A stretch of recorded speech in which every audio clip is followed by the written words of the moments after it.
तो अब गांधी के बारे में देखें तो जो इसमें हम लोग देखने की कोशिश करेंगे कि गांधी गांधी का पीरियड इंडिया में और गांधी का क्या रोल रहा, रोल क्या रहा। और जब रोल की बात देखेंगे तो इसमें हम लोग देखेंगे कि इनका रोल सोशल सेक्टर में क्या था, पॉलिटिकल क्या था, इकोनॉमिक्स में, इकोनॉमिक के लिए क्या मतलब, इकोनॉमी क्या था, उसके बाद सोशल पॉलिटिकल इकोनॉमी, उसके बाद इंटरनेशनल। तो मतलब इन सारे जो डायमेंशन है, इन डायमेंशन के बारे में गांधी जी क्या सोचते थे, उनका सोचने का तरीका किस तरह का था और वो अपना क्या विचार व्यक्त करते थे। जैसे कि आप मान लो, आप अभी हो, आप मान एक लीडर है, तो आपका तो कुछ एक आइडियोलॉजी तो होगा ना, जो भाई पॉलिटिकल सिस्टम इस तरह का होना चाहिए, सोशल सिस्टम इस तरह का होना चाहिए। सोसाइटी के अंदर मान लो कि आप ये कह सकते हो कि कास्टिज्म खत्म होनी चाहिए। कोई ऐसा हो सकता है जो कह सकता है रिजर्वेशन के अगेंस्ट होगा, कोई ऐसा होगा जो प्रो रिजर्वेशन होगा, कोई ऐसा होगा जिसका क्या आइडियोलॉजी होगा कि मतलब कास्ट सेंसस होना चाहिए, जिसमें कि किसका कितना कंट्रीब्यूशन है, कितना किसका पार्टिसिपेशन है, ये फाइंड आउट होगा। कोई ऐसा होगा जो कि मतलब सबका अपना एक आइडियोलॉजी है। उसी तरह से गांधी जी जब इंडिया फ्रीडम स्ट्रगल में, तो इनका तो क्या, गांधी का क्या सोचना था और सोचना था और Gandhi style of movement, Gandhi का मूवमेंट का जो स्टाइल था, मूवमेंट का स्टाइल जो था, गांधीयन मूवमेंट जो मतलब गांधी के आने के बाद, तो मूवमेंट में इनका क्या स्टाइल था, कौन से स्ट्रैटेजी इनके रहते थे, स्ट्रैटेजी क्या रहती थी। ठीक, तो ये सब देखने की कोशिश करेंगे। अब इनकी जब आइडियोलॉजी पे बात करेंगे तो अलग अलग आइडियोलॉजी क्या क्या है, जैसे कि ये ग्राम पंचायत, और डिसेंट्रलाइजेशन से एडमिनिस्ट्रेशन को डिसेंट्रलाइज पे फोकस किए उन्होंने। और ग्राम पंचायत और ये मतलब टॉप टू बॉटम नहीं, बॉटम टू टॉप वाले कॉन्सेप्ट पे वो थे। ग्राम पंचायत को उन्होंने ज़्यादा अथॉरिटी देने की बात की थी। ठीक, उसके बाद उन्होंने, हम गांधी के जब हम देखेंगे अभी आगे देखेंगे, जैसे कि उनका जब इकोनॉमिक फ्रंट पे देखोगे तो उनको हम ना तो ये कह सकते हैं कि ये प्योर मतलब एकदम प्रो कैपिटलिस्ट थे, या ये नहीं कह सकते कि प्योर एंटी कैपिटलिस्ट थे, ये नहीं कह सकते। वो एक उनका इकोनॉमिक थॉट था, मतलब प्योर ह्यूमनिस्ट माजर, मतलब ह्यूमन सेंट्रिक उनका था, जो मतलब लोगों के भलाई किस वे ऑफ एक्ट से हो सकता है, तो उनका मेन ये सोचना था। तो हम आगे सब कुछ देखेंगे। तो पहले हम जब स्टार्ट करते हैं तो गांधी का पीरियड जब स्टार्ट करते हैं तो एक दो भागों में इसको बांट दो। एक हम देख लेते हैं स्टार्टिंग में ये साउथ अफ्रीका में, ठीक, और एक इंडिया के अंदर देखते हैं। तो अब देखिए साउथ अफ्रीका वाले देखते हैं। जैसे ये हो गया आपका अपना भारत हो गया, ठीक, ये अपना ये साउथ अफ्रीका हो गया। तो कोई थे यहाँ पे, क्या नाम था, मिस्टर अब्दुल्ला, वही थे, उन्होंने ही गांधी को, यहाँ था, गांधी का जन्म 2 अक्टूबर को हुआ था, आई थिंक 1869 में, काठियावाड़ रीजन। काठियावाड़ तो यही है ना, ये वाला पार्ट। तो ये लॉ कर चुके थे, लॉ कोर्स कर चुके थे। तो किसी केस की सुनवाई के लिए, ट्रायल के लिए इनको लेके, मतलब ये जो मतलब एज ए उस केस में ये मतलब पैरवी करते, उनके लिए इन्हें ये ले गए थे यहाँ पे अफ्रीका में, साउथ अफ्रीका ले गए थे। ठीक, तो वहाँ पे जाने के बाद गांधी ने जो साउथ अफ्रीका का जो कंडीशंस देखा, तब वहाँ पे उन्होंने स्टार्ट किया अपनी एक्सपेरिमेंट और अपना जो था। ओके, तो अब यहाँ पे मेन है जो कंडीशंस क्या था साउथ अफ्रीका का उस टाइम, ये देखो। और जब हम साउथ अफ्रीका की बात कर रहे हैं तो ये साउथ अफ्रीका हो गया, ये भी क्या था, ब्रिटिश का कॉलोनी था। और कॉलोनी का मेन क्या था, उसका इकोनॉमिक इंटरेस्ट था, जो इकोनॉमिक प्रोस्पेरिटी वो चाहता, इकोनॉमिक गेन चाहता था। ब्रिटिशर यहाँ पे था और वो यहाँ से इकोनॉमिक गेन चाहता था। तो उसके लिए इकोनॉमिक गेन करने के लिए उसको क्या चाहिए, एडमिनिस्ट्रेशंस और आर्मी पुलिस जिससे क्या होगा, किसी भी तरह का मतलब अपराइजिंग होगी या एंटी गवर्नमेंट किसी भी तरह का होगा तो वो उसके अगेंस्ट इसका यूज कर सकता था। ठीक, तो अब इकोनॉमिक गेन करने के लिए वो क्या करता था, उसका केवल सोल कंसंट्रेशन था इकोनॉमिक गेन। तो जब ये इकोनॉमिक गेन सोल कंसंट्रेशन रहेगा तो वेलफेयर ऑफ द सोसाइटी नहीं होगा ना, वेलफेयर नहीं होगा। तो वेलफेयर नहीं होगा तो वहाँ के लोग जो भी थे उनका कंडीशंस क्या था, उसका मतलब सारे कंडीशंस खराब थे, ऑल एंगल पे देखोगे सारे कंडीशंस खराब थे। ठीक, ये तो इन जनरल हो गया। तो इंडियन यहाँ पे क्या कर रहा था, इंडियन कहाँ से पहुंचे, तो इंडियन जो थे इनको ले गया था यहाँ पे काम करने के लिए इंडेंचर्ड लेबर के फॉर्म, इंडेंचर्ड। ठीक, इंडेंचर्ड लेबर के फॉर्म ले गए थे यहाँ पे प्लांटेशन में काम करने के लिए, यहाँ से वो ब्रिटिशर ले गया था। ठीक, तो इन लोगों की भी कंडीशंस बहुत खराब थी और कोई किसी भी तरह का कोई, तो कंडीशंस जब देखते हैं कंडीशंस क्या खराब थी, अब हम देखेंगे क्या खराब थी कंडीशंस। वो देखो कंडीशंस ये खराब थी कि 2-3 एक्ट ऐसे थे, जैसे कि एक था पोल टैक्स। पोल टैक्स क्या हो गया कि देखिए ये इंडेंचर्ड लेबर जो थे इंडिया से साउथ अफ्रीका गया, तो एक सर्टेन पीरियड के लिए कॉन्ट्रैक्ट में गया, जो भाई इस कॉन्ट्रैक्ट में तुमको इतना दिन वहाँ पे काम करना है, उसके बाद तुम बाहर वापस चले जाओगे। ठीक, तो यदि वो कॉन्ट्रैक्ट मतलब चलो भाई ठीक है नहीं टाइम लैप्स कर गया, तब उसके ऊपर क्या टैक्स लगा देते थे, जो मतलब तुमको इतना पैसा देना पड़ेगा यदि एक्स्ट्रा तुम रहोगे तो।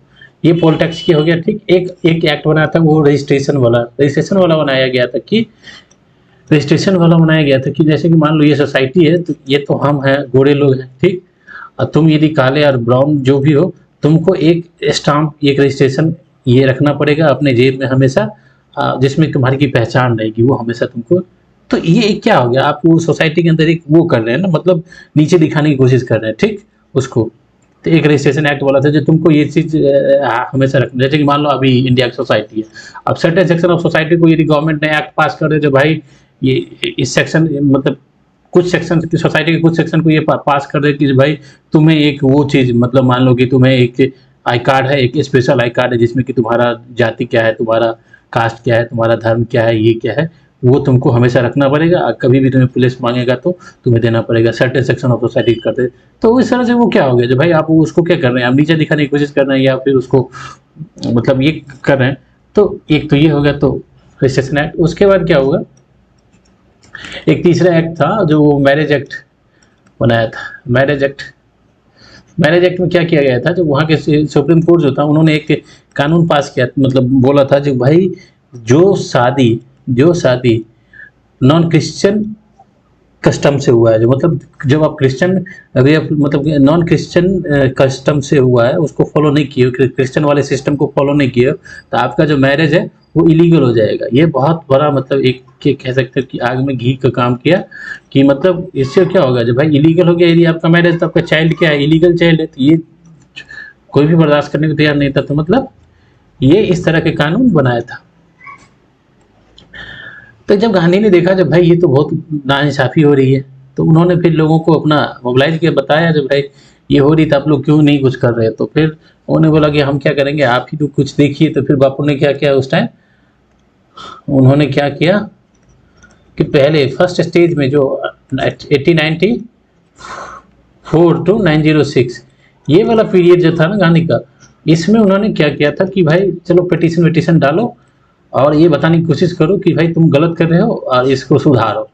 ये मतलब इस तरह का था इस टाइम, मतलब एक कह सकते हैं ना जब फर्स्ट स्टेज में चलो बातचीत करे, मीडिएट करे, मतलब मीटिंग करे, ये सब करके अपना किसी भी तरह के इशू को ख़त्म करना करेंगे, जो मतलब इन लोगों का कंडीशन सही हो जाए और ये जो इस तरह से कर रहे हैं वो नहीं।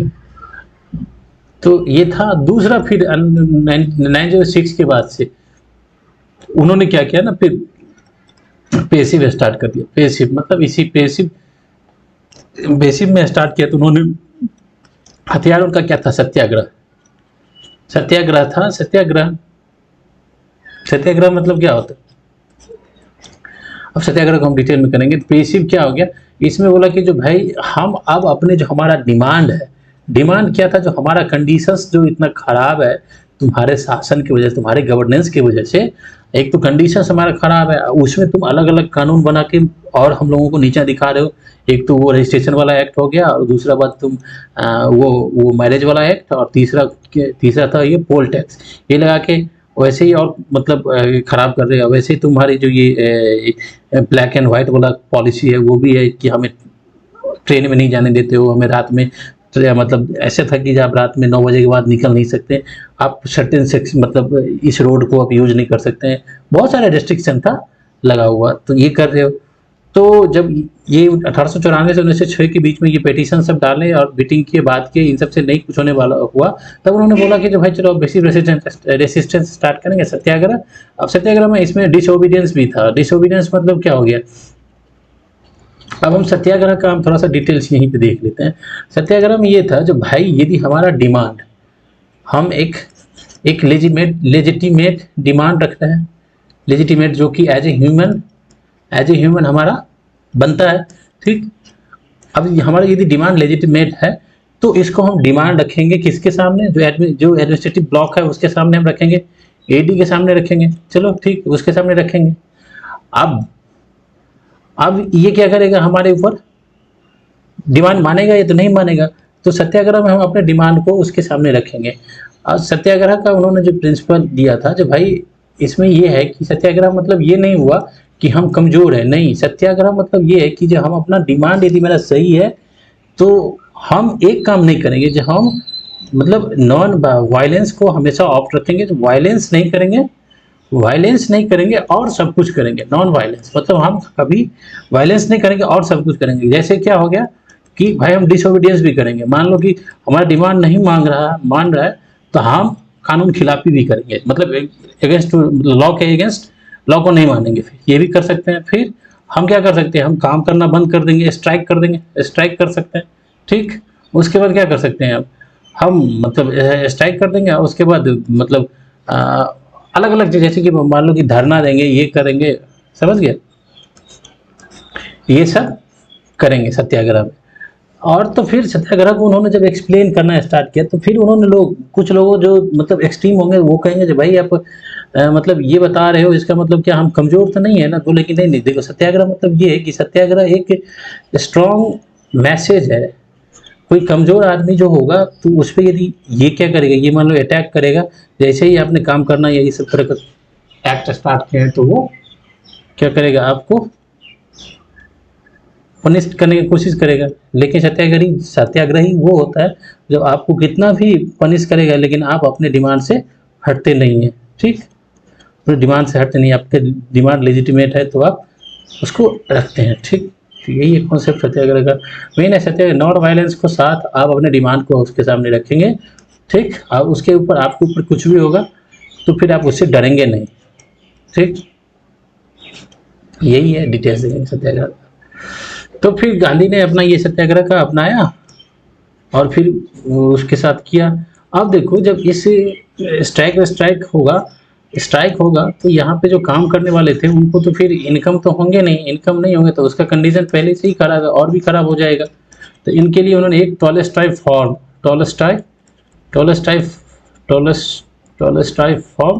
उन्होंने बनाया था। इस टॉलस्टाई फार्म क्या था, भाई मान लो कि अब हमारे आंदोलन में बहुत सारे साथी है, अब कुछ के पास पैसा वैसा नहीं है, उनका घर परिवार कैसे चलेगा, खाने पीने में बहुत दिक्कत हो रहा है। अभी देखो कोई आंदोलन कर रहे हैं, हम कोई प्रोटेस्ट कर रहे हैं, हम कोई मूवमेंट चला रहे हैं, तो पहले उनको बोलेंगे चल भाई कोई नहीं, तुम आ जाओ यहाँ पे, इस फार्म बनाए, यहाँ पे आए, तुमको सब कुछ लेगा। इसमें एक गांधी थे और एक जर्मन था, मिस्टर कॉलवेक करके था, ये दोनों मिलके एक ये थे। फिर गांधी ने बोला जी भाई ठीक है, मूवमेंट चला रहे हैं, हमने सत्याग्रह का एक बात बोला, क्योंकि लोगों को तो ये तो बताना पड़ेगा ना, जो भाई हमारा जो मूवमेंट है वो किस तरह का होगा। तो उसके लिए तो भाई दूसरा चीज, जो ब्रिटिशर हमारे ऊपर इस तरह से अभी यहाँ पे मतलब एक ड्रैकोनियन रूल है उसका चल रहा है, तो भाई बहुत लोगों को पता ही नहीं है, तो लोगों को तो बताएंगे, तो बताने के लिए क्या होना चाहिए, एक तो कम्युनिकेशन वाला होना चाहिए सिस्टम। तो उन्होंने एक इंडियन ओपिनियंस एक न्यूज़पेपर भी चलाया, ठीक। तब गांधी का ये सब काम चल ही रहा था, तो उन्होंने फिर क्या किया, जो भाई एक हमारा पावर या एक हमारा फोर्स यहाँ पे है, अफ्रीका में काम कर रहा है, दूसरा उन्होंने क्या बोला तो एक F2B जनरेट किए, बोले कि जो इंडिया के अंदर जो यहाँ पे अभी का उस टाइम जो थे यहाँ का गवर्नर जनरल था कौन, हार्डिंग था, लॉर्ड हार्डिंग था, ठीक, हार्डिंग था। तो उन्होंने बोला कि चलो भाई अपन इंडियन काउंटर पार्ट जितने भी थे जो उस टाइम के लीडर थे उनसे बात किया, जो इस तरह का CF एंड्रयूज थे, CF एंड्रयूज हो गया, फिर उसके बाद गोखले भी थे, गोखले थे इस टाइम, हाँ, CF एंड्रयूज,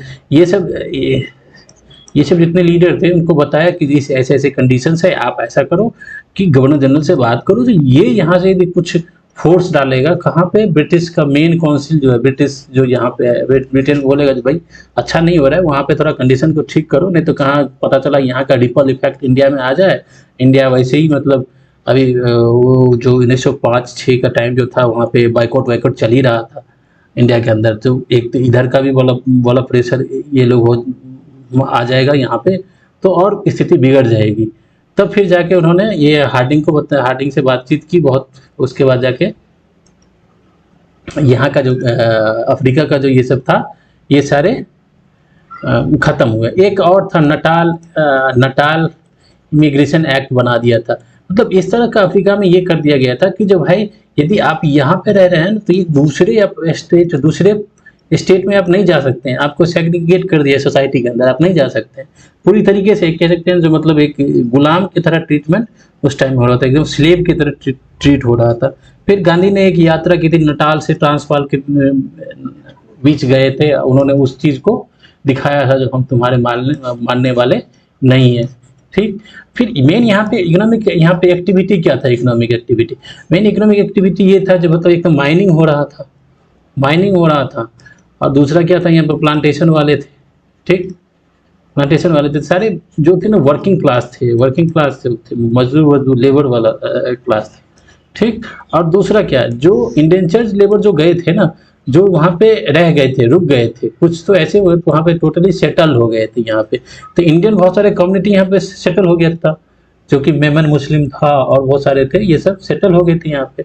तो जो सेटल हो गए थे ना, तो उनको एज ए सिटीजन ट्रीटमेंट नहीं हो रहा था वहाँ पे, उनको एज ए मतलब कह सकते हैं ना, जो एक डबल स्टैंडर्ड वाला सिस्टम वहाँ पे था, तो उसके अगेंस्ट उन गांधी जी ने आवाज़ उठाई, जो वहाँ पे सेटल हो गए थे और दूसरा जो अभी काम कर रहे थे वो, तो उसके अगेंस्ट उठाया जो भाई ये भी तो आदमी है, ये यहाँ पर सेटल हो गया है, रह रहा है, तो लेकिन तुम उसके साथ कंडीशंस किस तरह का लगा रखे हो, किस तरह से उनको मतलब रिप्लेस कर रहे। तो ये गांधी जी का वहाँ पे एक्सपेरिमेंट था।